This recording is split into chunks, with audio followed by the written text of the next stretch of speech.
오늘 날이 많이 추웠습니다. 지난밤에 많이 추위에 떠신 분도 있다고 얘기를 들었는데요. 그래도 또 이 아침에 우리가 함께 모여서 예배하는 하나님의 자녀로 모였습니다. 우리 전후좌우로 축복하면서 인사하도록 하겠습니다. 축복합니다.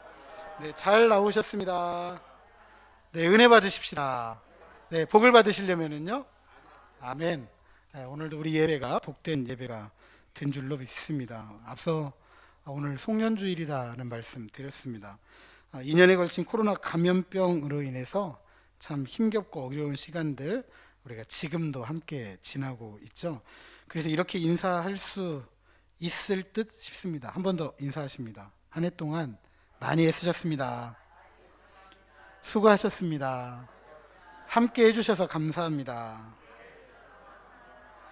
그리고 우리가 정말로 애쓰고 수고하고 함께해서 감사한 줄 아시면요, 우리 옆에 앉아 계신 분들 한번 마스크 쓰고 있으니까 한번 꼭 한번 껴안아 주시죠.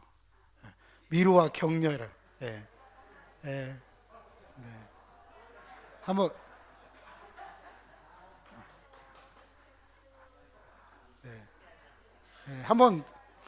한번 껴안아 주세요. 괜찮아요.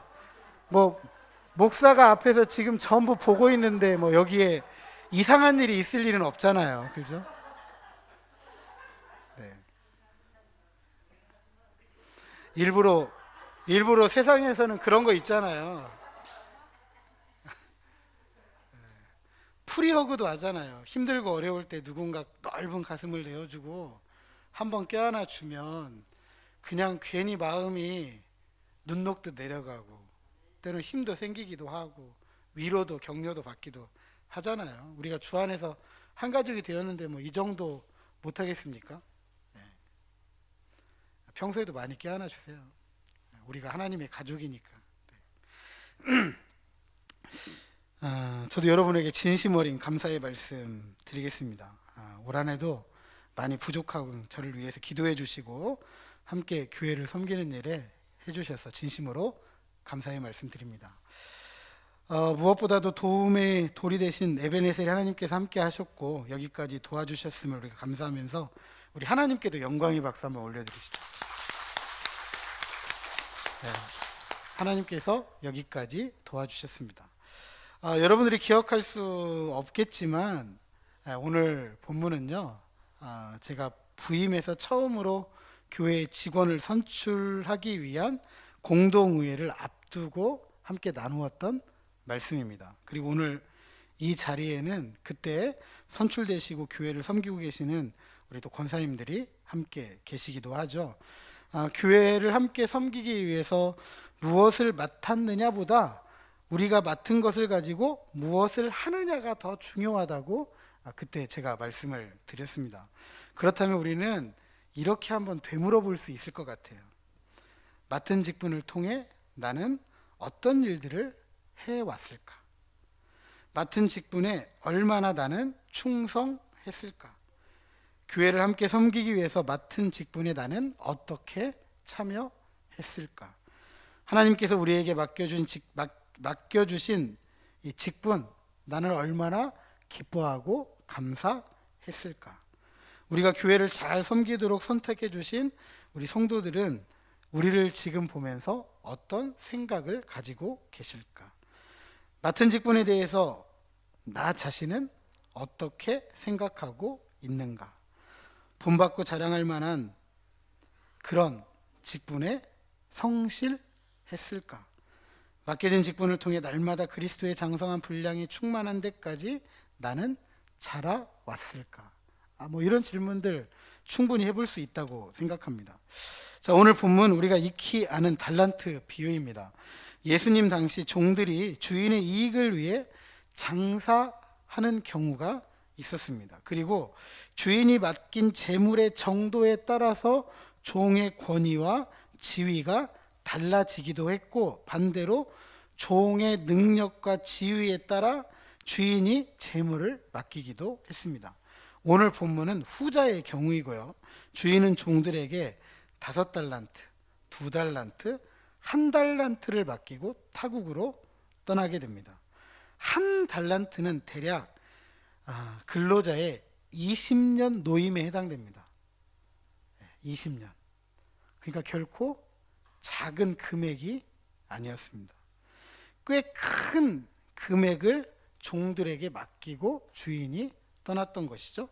돈을 맡은 종들 세 가지 방법으로 돈을 관리할 수 있었던 것 같아요. 오늘 본문에 보니까 첫 번째로는 장사를 하는 방법, 두 번째로는 땅에 묻어두는 방법, 마지막으로는 돈을 빌려주고 이자를 취하는 방법. 당시 주인의 돈을 관리하기 위해 땅에 묻어두는 것도 한 가지 방법이었다라고 해요. 한 달란트 맡은 이 종의 태도가 크게 책망받을 일은 아니었습니다. 그럼에도 불구하고 이 한 달란트 맡은 종은 쫓겨나게 되죠. 마지막 날에 구원받지 못한다는 엄청난 징계를 초래했던 것입니다. 왜 이 종 이처럼 생각하지 못했던 징계를 받은 것일까? 땅에 숨겨놓는 것도 한 가지 방법인데 왜 이 종은 주인에게 책망을 받았을까? 같이 24절과 25절 한 번 더 읽어보도록 하겠습니다. 24절과 25절입니다. 시작. 한 달란트 받았던 자는 와서 이르되 주인이여 당신은 굳은 사람이라 심지 않은 데서 거두고 해치지 않은 데서 모으는 줄을 내가 알았으므로 두려워하여 나가서 당신의 달란트를 땅에 감추어 두었었나이다. 보소서 당신의 것을 가지셨나이다. 이 종이 지금 무슨 이야기를 하고 있는지 한번 우리가 생각해 보면 이렇습니다. 이 종이 섬기는 주인에게 이렇게 말하고 있는 거예요. 당신은 수고도 않고 그저 먹으려고 하는 사람이다. 아무것도 않고 그냥 먹으려고 하는 사람이다. 쉽게 말하면 주인에게 이렇게 이야기하는 거예요. 당신 불로소득자라고. 일은 내가 다 하고 당신은 거저 먹는다고. 이렇게 이야기하는 거죠. 여러분이 이런 종을 두었다고 한다면 어떻게 생각하시겠습니까? 어떻게 하시겠습니까? 저 같으면 제가 없는 동안에 주었던 임금이 있잖아요.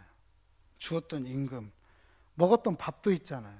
밥값, 뭐 기타 등등 부대 비용 전부 계산하고 돌려받고 내쫓아냈을 거예요. 그냥 내쫓지 않습니다. 너 먹은 거 있잖아. 너 여기서 누린 거 있잖아. 너 쓴 거 있잖아. 다 갖고 나가. 이렇게 했을 거예요. 주인은 이런 종을 뭐라고 이야기하느냐? 악하고 게으르다라고 표현을 합니다. 5달란트, 2달란트 맡은 종과 이 종의 큰 차이점이 뭐냐 하면 게으른 거예요. 자신의 능력을 믿고 맡겨진 한 달란트를 통해 무엇인가를 해야 되죠. 무엇인가를 해야 돼요. 근데 이 종은 자신의 게으름을 이렇게 합리화하는 거예요. 당신 불로소득자라고. 내가 잘못된 게 아니라 당신이 잘못됐다고 이렇게 이야기하는 겁니다. 자기 합리화라는 긴 변명만 늘어놓고 있기 때문에 결국 쫓겨난 거예요. 차라리 이렇게 했으면 안 쫓겨났을 수도 있어요. 저는 장사를 잘 못하는 사람입니다. 나가서 장사하고 누구 돈 빌려주고 이득을 취하기에는 저는 너무 약한 사람입니다. 그래서 저는 땅에 보관했다가 다시 돌려드립니다. 이렇게 했으면 괜찮았을 거예요. 주인에게 지금 쓸데없는 이야기 한 거잖아요. 자신의 잘못을 주인의 잘못으로 이렇게 만들어버리는 아주 나쁜 변명이죠. 반면에 5달란트 맡은 종과 2달란트 맡은 종들은 주인이 자신들의 능력을 알고 그 능력에 맞게 맡긴 달란트를 가지고 장사를 합니다. 그리고 주인이 돌아왔을 때 5달란트 맡은 종은 5달란트, 2달란트 맡았던 종은 2달란트를 남기게 되죠. 결국 주인에게로부터 착하다, 충성된 종들이다 칭찬을 받을 뿐만 아니라 주인의 즐거움에 참여하는 영광을 누릴 수가 있었습니다. 이들이 착하고 충성된 종이라고 들은 이유가 무엇이냐? 한 달란트 맡은 종과 비교해 보면 이들은 주인을 불로소득자라고 생각하지 않아요. 주인이 우리가 어떤 사람인 줄을 알고 우리에게 마땅한 것을 맡겼고 우리는 그것에 마땅한 행위를 통해서 주인에게 돌려드린 거죠. 이들은 이윤을 남겼고 주인은 주인의 즐거움에 참여하는 영광스러운 그런 자리에 함께하게 됩니다. 이와 관련해서 성도들이 가장 많이 하는 질문이 있어요. 만일 종들이 열심히 장사를 했는데 만약에 이윤을 못 남겼으면, 그리고 혹여라도 모든 것을 잃어버렸다면 이 5달란트 맡은 종, 2달란트 맡은 종 어떻게 되었을까요? 여러분 어떻게 됐을까요? 그럼 어떻게 생각하십니까? 물어내라. 네. 아이, 무서운데요. 우리 전덕진 집사님이 주인인 집에 가면 큰일 나겠어요. 살아남기가 힘들 것 같아요. 네. 이 주인이 5달란트, 2달란트 맡은 종을 뭐라고 평가하냐면 작은 것에 충성한 사람이라고 평가를 합니다. 그리고 큰 것을 맡기겠다라고 합니다. 우리가 이로써 알 수 있는 것은 종들에게 달란트를 맡긴 것은 앞으로 맡길 일들에 대한 시험이에요. 시험. 얘가 내가 이렇게 맡겼을 때 얘가 어느 정도 할 수 있을까? 어떻게 할 수 있을까? 그리고 이런 것을 보고 내가 앞으로 얘를 어떻게 같이 함께 할 수 있을까? 이런 테스트라는 거죠. 테스트. 그러니까 5달란트 맡은 종이 얼마를 남겼느냐, 2달란트를 맡은 종이 얼마를 남겼느냐는 그렇게 중요한 게 아니에요. 혹시 손해를 끼쳤더라도 그게 중요한 일이 아니에요. 그걸 통해서 뭐 하려고 하셨다고요? 시험, 테스트를 하려고. 얘 실력이, 얘 능력이, 얘가 어느 정도 되는구나를 알기 위해서 한 거예요. 알기 위해서. 그러니까 얼마 남겼느냐, 손해봤느냐, 주인에게 중요해, 중요하지 않아요? 그렇게 중요한 일이 아니다라는 거죠. 사람들은 손해보는 것, 손해라는 외형적인 조건을 보고 사람들을 평가하죠. 그죠?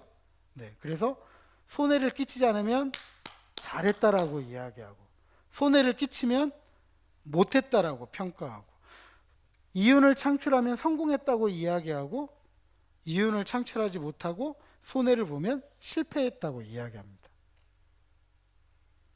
근데 여러분들 아시다시피 우리 대한민국 사회가 부동산 공화국이라는 걸 너무 잘 아시잖아요. 그렇죠? 근데 그동안에 땅 사겠다고 집 사겠다고 막 영혼까지 끌어모아가지고 영끌 해가지고 집 한 채 땅 한 평 더 살려고 더 사가지고 좀 부를 축적했다고 생각했더니 정부에서 굉장히 규제를 많이 하다 보니까 어떻게 됐죠? 한두 달 사이에 막 1억, 2억씩 떨어진대요. 지금은 팔려고 내놓는데 살 사람이 없대요. 살 사람이. 제가 무슨 말씀 드리려고 하냐면 항상 그렇게 이윤을 만들어낼 수 있는 것이 아니라는 거예요. 이윤을 만들어낼 수 있는. 주님은 외형적인 어떤 그런 것들을 통해서 우리를 평가하지 않으시고 무엇을 보신다고 하셨죠? 중심을 보신다라고 하였습니다.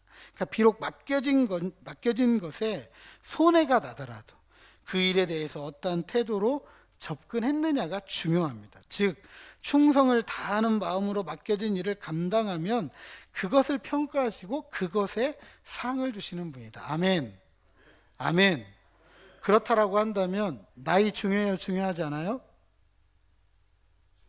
나이 중요해요? 나이는 뭐예요? 외형적인 거예요? 중심이에요?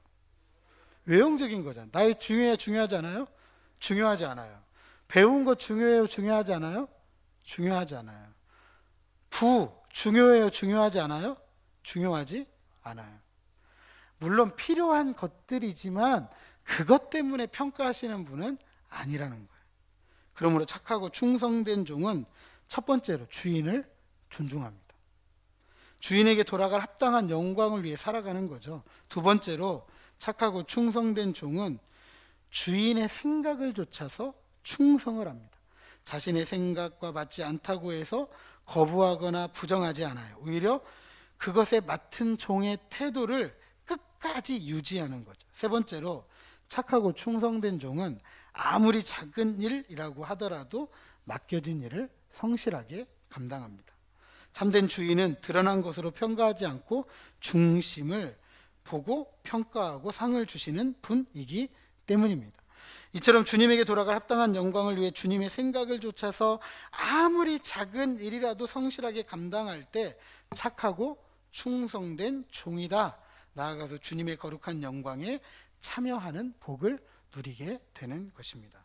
자, 중요한 것은 타국으로 떠났던 주인이 돌아온다라는 거예요. 안 온다는 게 아니라 돌아온다라는 것이고, 돌아와서는 반드시 뭘 한다는 거예요? 맡겼던 것에 대해서 결산을 한다는 거죠.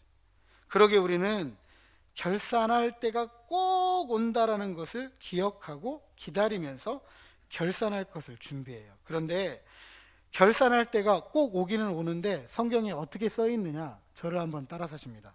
도적같이 온다. 주인이 오는데 나 언제 간다, 언제까지 간다 이렇게 말하는 게 아니라 생각지도 못한 때에 온다라는 거예요. 송년주일은 이런 관점에서 조금 의미가 있는 날이라고 할 수가 있겠습니다. 이날에 우리는 우리의 맡겨진 달란트를 통해서 어떻게 살아왔는지, 우리에게 맡겨진 직분들을 어떻게 감당해 왔는지 우리 자신에게 질문해보고 점검할 수 있는 그런 기회가 되는 것이죠. 그러기 위해서 앞서 드렸던 질문, 우리가 답을 한번 해봐야 돼요. 다시 한번 질문해보죠. 맡은 직분을 통해서 어떤 일을 해오셨습니까? 맡은 직분에 얼마나 충성하셨습니까? 교회를 함께 섬기기 위해 맡은 직분에 어떻게 참여하셨습니까? 하나님께서 우리에게 직분 맡기신 것을 얼마나 감사하고 기뻐하셨습니까? 우리가 교회를 잘 섬기도록 선택해 주신 성도들은 우리를 어떻게 보고 생각하고 있을까요? 맡은 직분에 대해 나는 어떻게 생각하고 계십니까? 본받고 자랑할 만큼 맡겨진 직분에 성실하셨습니까?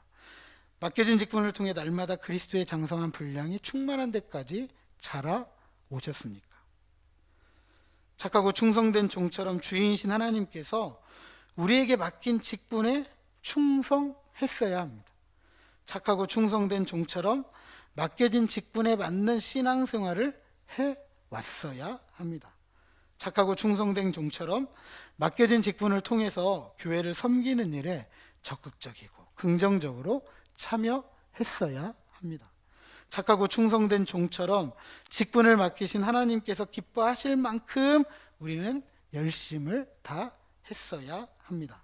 착하고 충성된 종처럼 성도들에게 본받고 자랑할 만한 직분자로서 성실하게 교회를 섬겨왔어야 합니다. 착하고 충성된 종처럼 맡겨진 직분을 하나님께서 맡기신 성직으로 알고 하나님의 영광을 위해서 부단히 뛰었어야 합니다. 착하고 충성된 종처럼 맡겨진 직분을 통해서 그리스도의 장성한 분량이 충만한 데까지 우리는 자라왔어야 합니다. 그래서 주인에게로부터 칭찬을 받았던 이 착하고 충성된 종들처럼 우리도 예수님께로부터 착하고 충성된 종아, 네가 작은 일에 충성하였음에 내가 많은 것을 네게 맡기리니 네 주인의 즐거움에 참여할지어다 라고 칭찬을 받아야 할 것입니다.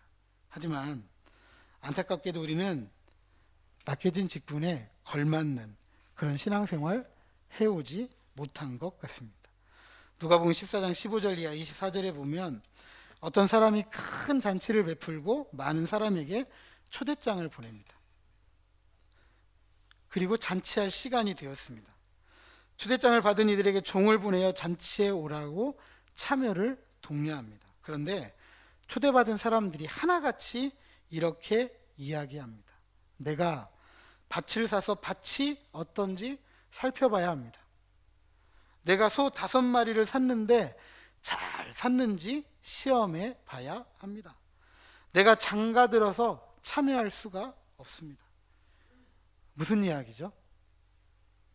초대장도 보내고 종들도 보내서 잔치에 참여할 것을 알렸지만 하나같이 나 바빠 못 가, 잔치에 참여할 수 없다고 이야기하고 있습니다. 이 사실을 알게 된 잔치집의 주인이 어떻게 했습니까? 초대받은 사람들, 그 사람들 말고 시내 거리, 골목에 나가서 지나가는 사람들, 몸 불편한 자들, 맹인들, 전은 자들 데려와서 잔치집을 채우도록 합니다. 심지어 길과 산 울타리로 가서 사람들을 강권해서 데려다가 잔치집을 채우게 합니다. 그리고 초대받은 사람들에게 이렇게 말합니다. 누가복음 14장 24절에 내가 너희에게 말하노니 전에 청하였던 그 사람들은 하나도 내 잔치를 맛보지 못하리라. 도대체 무슨 일이 벌어진 거죠? 잔치집의 주인은 이미 초대장 보냈어요. 그리고 다시 정중하게 종들을 보내서 초대를 알립니다. 그런데 초대받은 이들은 잔치 시간이 닥쳐가지고 나서야 갈 수가 없다 변명합니다. 저는 변명이라고 이야기해요. 그런데 그냥 변명이 아니에요.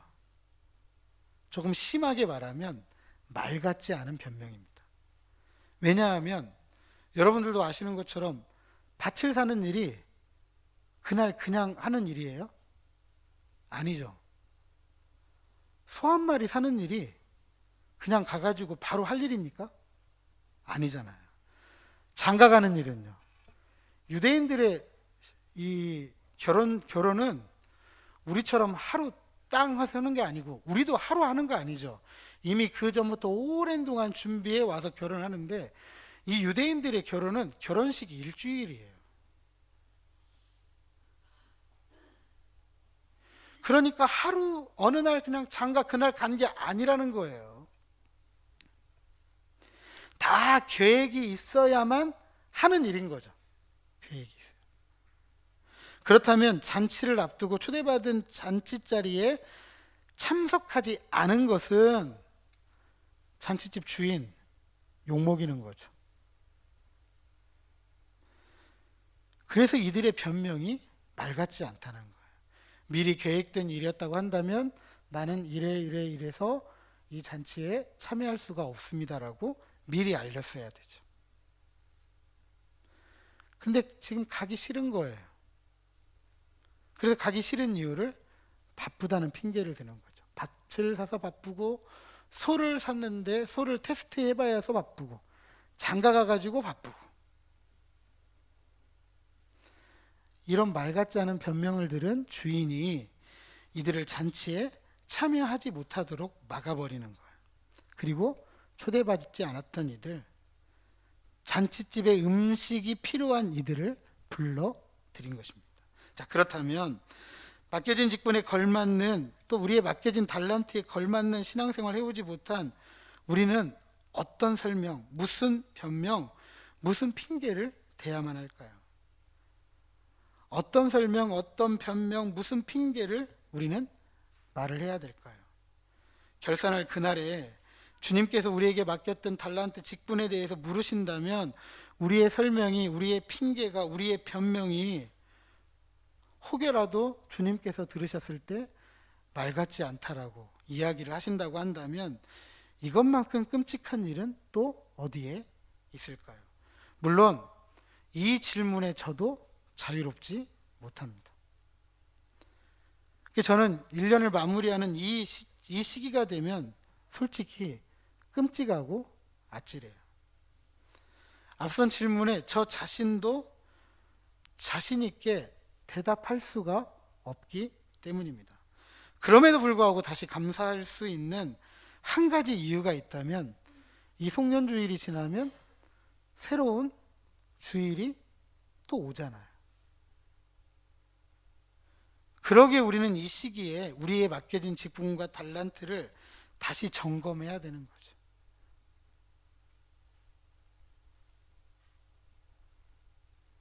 변명거리, 핑계거리, 어떤 설명할 거리를 찾는 사람이 아니라 회개하고 새로운 한 해를 기회로 주신 것에 감사하면서 나에게 주신 직분, 나에게 주신 달란트에 걸맞는 신앙과 삶을 통해서 착하고 충성된 종으로 살아가기를 결심하는 거죠. 그리할 때에야만이 주인이 베풀어 주신 영광의 자리에 참여할 수가 있기 때문입니다. 사랑하는 성도 여러분, 주님이 다시 오시는 그날 우리가 결산할 때에는요, 설명이 필요하거나 변명이 필요하거나 핑계가 필요하지 않습니다. 우리는 우리의 열매로 우리의 맡겨진 직분 달란트에 대해서 얼마나 성실하게 얼마나 충성되게 살아왔는지, 신앙생활을 해왔는지 보이는 것 뿐입니다. 왜냐하면 나 같은 사람을 하나님 나라의 고귀한 일꾼으로 불러주시고 교회를 섬기고 세워가도록 하셨기 때문입니다. 우리가 맡은 직분, 우리에게 주신 달란트는요, 성직이고 하나님의 은사입니다. 아무리 작은 것이라 할지라도 그것은 그리스도께서 교회에 남긴 고난 하나님의 일입니다. 그래서 우리의 모든 삶을 아낌없이 내어놓기까지 감당해야 될 사명인 것입니다. 그런 사명이기에 사명자인 우리에게는 두 가지 필요합니다. 하나는 책임입니다. 내가 맡은 일에 대한 책임. 그 책임을 우리가 안다고 한다면 그 책임에 따른 충성입니다. 책임과 충성은 교회를 섬기고 세워가고 하나님을 섬기고 세워가는 일에 가장 중요한 것입니다. 그런데 이것은요, 꼭 교회와 하나님을 섬기는 일에 필요한 것이 아니라 자기 자신의 삶에 대해서도 필요한 일이고 우리 가정을 위해서도 필요한 거예요. 우리는 어떤 자리에 있든 책임의식이 있어야 되고 이 책임에 합당한 충성이 필요합니다. 이와 같이 책임을 가지고 충성을 다하는 이들을 통해서 하나님은 영광을 받으시고 또 그런 이들을 하나님은 칭찬하시면서 하나님의 즐거움에 참여하게 하시는 줄로 믿습니다. 부디 이 송년주의를 우리가 거울을 삼아서 핑계거리나 설명하거나 어떤 변명은 다 버리고 새로운 한 해라는 기회를 주신 하나님께 감사하면서 우리 맡겨진 직분, 맡겨진 달란트, 그것이 아무리 작다 할지라도 책임을 가지고 충성되이 잘 감당하셔서 열매를 맺어갈 때에는 30배, 60배, 100배의 풍성한 열매를 맺어가시고 다시 오시는 주님께로부터 크게 칭찬을 받고 하나님의 거룩한 즐거움에 참여하는 저와 여러분 우리 모두가 되시기를 주님의 이름으로 축복합니다.